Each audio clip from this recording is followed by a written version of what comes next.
जय हिंद, वंदे मातरम। आप सभी का स्वागत है सक्सेस वर्ल्ड एमसीक्यू चैनल पर। तो चलिए 14 मार्च 2021 को प्रथम पाली में जो बिहार पुलिस का एग्जाम हुआ था उससे जीके के 30 मोस्ट इम्पॉर्टेंट क्वेश्चंस को लेकर आए हैं।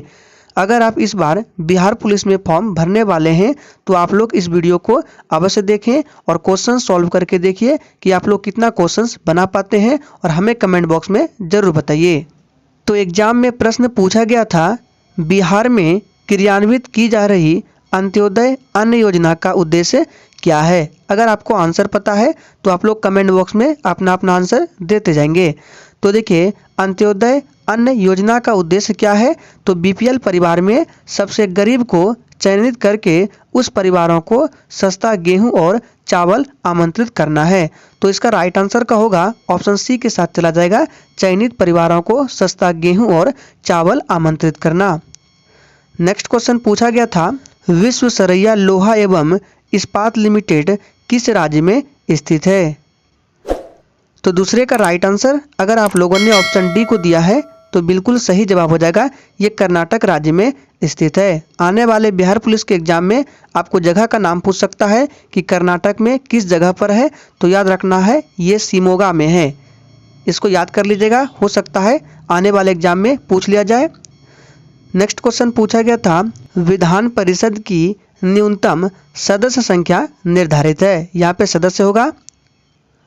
तो तीसरे का राइट आंसर अगर आप लोगों ने ऑप्शन सी को दिया है तो बिल्कुल सही जवाब हो जाएगा, विधान परिषद की न्यूनतम सदस्य संख्या निर्धारित है 40। देखिए, विधान परिषद अभी वर्तमान में 6 राज्यों में मौजूद है। बिहार में भी विधान परिषद है और बिहार में विधान परिषद की सीटों की संख्या की बात करें तो 75 है। इस पॉइंट को ध्यान रखना है। चौथे प्रश्न को देखते हैं, मुख्य निर्वाचन आयुक्त अथवा 2 अन्य चुनाव आयुक्तों के मध्य मतभेद होने पर कौन मामले पर निर्णय लेता है। तो देखिए, चौथे का राइट आंसर अगर आप लोगों ने बी को दिया है तो बिल्कुल सही जवाब हो जाएगा, सर्वोच्च न्यायालय निर्णय लेता है। 20 प्रश्न का बिल्कुल सही जवाब है। और फ्रेंड्स, आप लोगों को एक बात क्लियर कर दें कि 2021 में जो बिहार पुलिस का एग्जाम लिया गया था उसमें क्वेश्चन थोड़ा सा टफ लेवल का पूछा गया था, बट इस बार ऐसा नहीं होगा क्योंकि सिलेबस जो है वो 12th लेवल से हटाकर 10th लेवल कर दिया गया है। इसलिए इस बार जो आपसे क्वेश्चन पूछा जाएगा वो 10th के बेसिस पर होगा, इसलिए आप लोग बिल्कुल भी टेंशन ना लें। और अगर आप लोग बिहार पुलिस एग्जाम के लिए क्लास करना चाहते हैं तो इस चैनल पर डेली रात 8 बजे बिहार पुलिस के लिए लाइव चैट के साथ प्रैक्टिस सेट का क्लास चलता है। अगर आप करना चाहते हैं तो डेली रात 8 बजे जुड़ सकते हैं। नेक्स्ट क्वेश्चन को देखते हैं, अध्यक्ष और उपाध्यक्ष की अनुपस्थिति में उसके कार्य करता है। तो देखिए, प्रश्न 5 का जो राइट आंसर होगा वो डी के साथ चला जाएगा, अध्यक्ष और उपाध्यक्ष की अनुपस्थिति में उसका जो कार्य करेगा राष्ट्रपति जिस व्यक्ति को नियुक्त करेगा वही करेगा।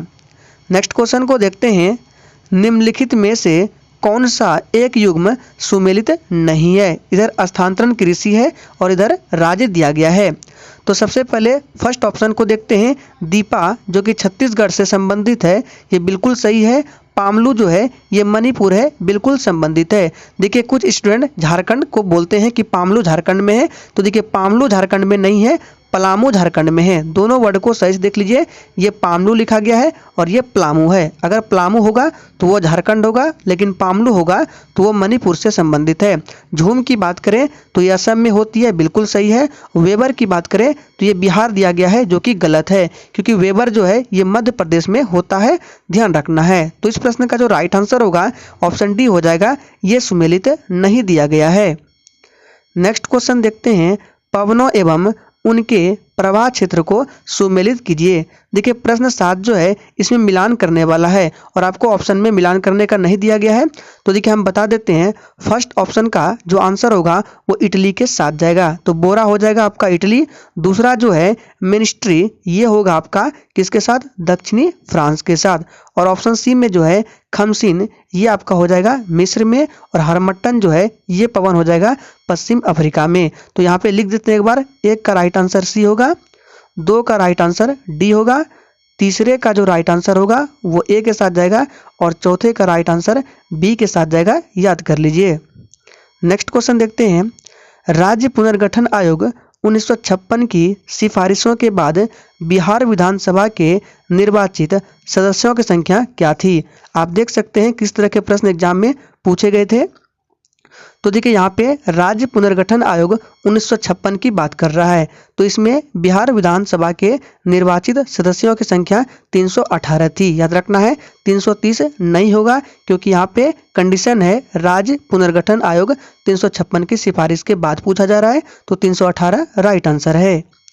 नेक्स्ट क्वेश्चन को देखते हैं। जनगणना 2011 के अनुसार राष्ट्रीय औसत से अधिक जनसंख्या घनत्व वाले राज्य एवं केंद्र शासित प्रदेशों की संख्या कितनी है। तो देखिए अगर बात करें जनगणना 2011 की, तो इसके अनुसार भारत का जो जनसंख्या घनत्व है वो 382 व्यक्ति प्रति वर्ग किलोमीटर है। तो यहाँ पे पूछा जा रहा है कि 382 व्यक्ति प्रति वर्ग किलोमीटर से अधिक वाले राज्य एवं केंद्र शासित प्रदेशों की संख्या कितनी है। तो इसका राइट आंसर है 16 है। ऑप्शन सी बिल्कुल सही जवाब हो जाएगा। नेक्स्ट क्वेश्चन को देखते हैं। सभापति तथा उपसभापति का पद रिक्त होने पर कौन राज्यसभा की अध्यक्षता करता है। तो देखिए 10 का जो राइट आंसर होगा वो ऑप्शन सी के साथ चला जाएगा। राष्ट्रपति द्वारा इस उद्देश्य के लिए नियुक्त सदस्य करेगा। ऑप्शन सी बिल्कुल करेक्ट आंसर है। नेक्स्ट क्वेश्चन को देखते हैं। निम्नलिखित में से किसमें जनसंख्या घनत्व द्वितीय सर्वाधिक है। तो देखिए यहाँ पे पूछा जा रहा है कि किस देश का जनसंख्या घनत्व द्वितीय सर्वाधिक है। तो द्वितीय की बात करें तो वो आपका अफ्रीका हो जाएगा। 20 प्रश्न का बिल्कुल सही जवाब है। ध्यान रखना है अफ्रीका में कितना है, तो 1 वर्ग किलोमीटर में 45 व्यक्ति रहते हैं। नेक्स्ट क्वेश्चन को देखते हैं। परंपरावादी समष्टि प्रणाली में मुद्रा की मात्रा में वृद्धि के परिणाम स्वरूप क्या परिवर्तन होगा। तो देखिए 12 का जो राइट आंसर होगा, सबसे पहले ऑप्शन ए की बात करते हैं तो मूल्य स्तर में वृद्धि होगा। ये बिल्कुल सही है। मूल्य स्तर में कोई परिवर्तन नहीं, ये गलत है। ऑप्शन सी में है उत्पादन तथा रोजगार में कोई परिवर्तन नहीं होगा। ऑप्शन सी भी सही है। और ऑप्शन डी है रोजगार एवं उत्पादन में वृद्धि, ये गलत दिया गया है। तो 12 का जो राइट आंसर होगा ऑप्शन ए होगा और ऑप्शन सी होगा। नेक्स्ट क्वेश्चन देख लेते हैं। किसने कहा है कि इतिहास वर्ग संघर्ष की कहानी है। तो देखिए 13 का जो राइट आंसर होगा ऑप्शन डी के साथ चला देगा। Karl Marx. कार्ल मार्क्स ने कहा है इतिहास वर्ग संघर्ष की कहानी है। नेक्स्ट क्वेश्चन देखते हैं। 2011 में भारत के निम्नलिखित पूर्वोत्तर राज्यों में से किसमें महिला साक्षरता दर तुलनात्मक न्यूनतम है। मोस्ट इंपॉर्टेंट प्रश्न है, इसको याद रखना है, आगे भी एग्जाम में पूछ सकता है। तो देखिए यहाँ पे पूर्वोत्तर राज्य में पूछा जा रहा है कि महिला साक्षरता दर तुलनात्मक सबसे न्यूनतम किसमें है। तो इसका सही जवाब अगर आप लोगों ने असम को दिया है तो बिल्कुल सही जवाब हो जाएगा, असम हो जाएगा। कितना है, तो 67% है, आपको ध्यान रखना है। नेक्स्ट क्वेश्चन पूछा गया था अंतिम मौर्य शासक कौन था। यह प्रश्न इजी पूछा गया था। तो देखिए आप सभी जानते हैं अंतिम मौर्य शासक बृहद्रथ था। डी बिल्कुल सही जवाब है। मौर्य वंश का संस्थापक कौन था। चंद्रगुप्त मौर्य। चंद्रगुप्त मौर्य का पुत्र बिंदुसार हो जाएगा और बिंदुसार का पुत्र अशोक और सबसे अंतिम बृहद्रथ। नेक्स्ट क्वेश्चन है निम्नलिखित में से कौन नाजीवाद का संस्थापक था। तो देखिए नाजीवाद का संस्थापक एडोल्फ हिटलर था। ऑप्शन ए इस प्रश्न का बिल्कुल सही जवाब है। नेक्स्ट क्वेश्चन है यदि नियोजित निवेश नियोजित बचत से अधिक हो तो इसका क्या तात्पर्य है। तो देखिए 17 का राइट आंसर ऑप्शन सी हो जाएगा, मांग व पूर्ति का साम्य। नेक्स्ट क्वेश्चन पूछा गया था आयुर्वेद के महान विद्वान चरक ये किसके शासनकाल से संबंधित था। तो देखिए चरक जो है ये आयुर्वेद के महान विद्वान थे और ये किसके शासनकाल से संबंधित थे, तो कनिष्क हो जाएगा। सी इस प्रश्न का बिल्कुल सही जवाब है। नेक्स्ट क्वेश्चन पूछा गया था वर्ष 2000 में बिहार में से बनाए गए झारखंड राज्य के निर्माण के बाद बिहार विधानसभा के सदस्यों की संख्या कितनी थी।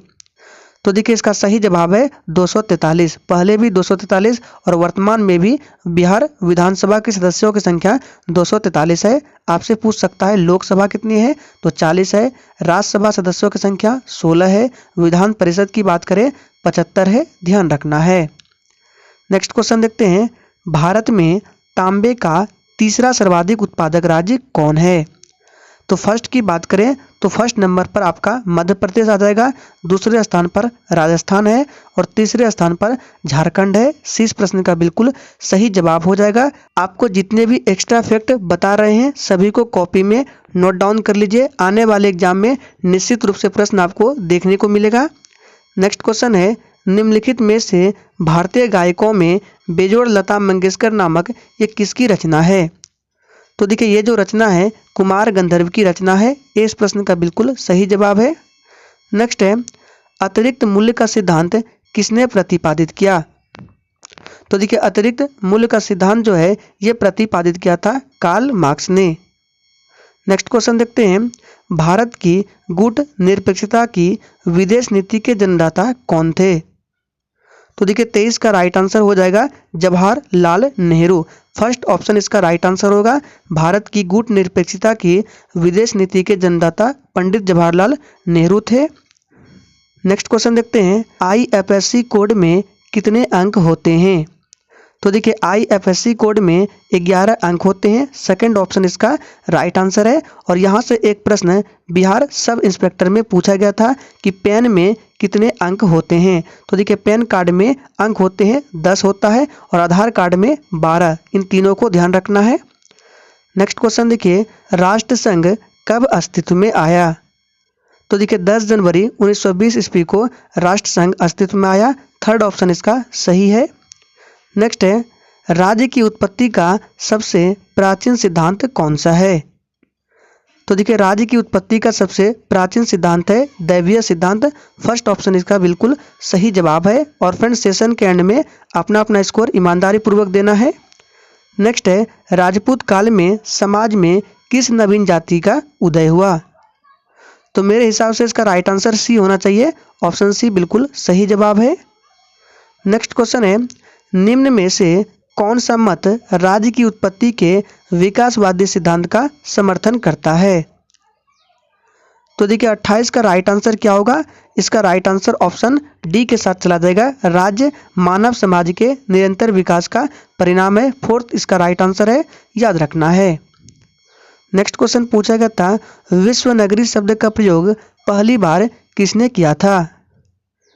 तो देखिए विश्व नगरी शब्द का प्रयोग पहली बार ये जीन गोटमैन ने किया था। सेकंड ऑप्शन इसका सही जवाब है। आज के सेशन का आखिरी प्रश्न है, कृषि प्रतिवेदन 2019 के अनुसार भारत में चावल का सर्वाधिक उत्पादक राज्य कौन है? तो देखिए इसका फर्स्ट ऑप्शन सही हो जाएगा, पश्चिम बंगाल है, ध्यान रखना है। और फ्रेंड्स अगर आपको 2021 में बिहार पुलिस में पूछे गए साइंस के प्रश्न चाहिए तो आप नीचे कमेंट कर सकते हैं। तो आज के लिए इतना ही, तब तक के लिए जय हिंद।